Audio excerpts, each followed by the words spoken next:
பேர் வந்து முத்துப்பாண்டி, மதுரை மாவட்டம், மணப்பட்டி கிராமம்.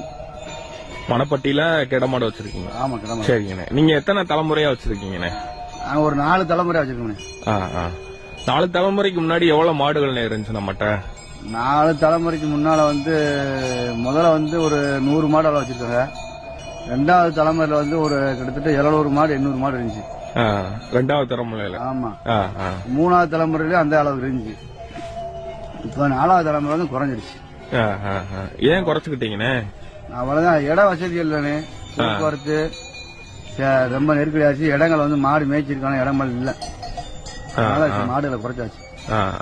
இப்ப எந்த இடத்துல கிட போட்டிருக்கீங்க? இங்க அம்மா செல்லாம்பட்டி பக்கத்துல முண்டுவேலம்பட்டி தென்னந்தோப்புக்குள்ள போட்டிருக்கீங்களா?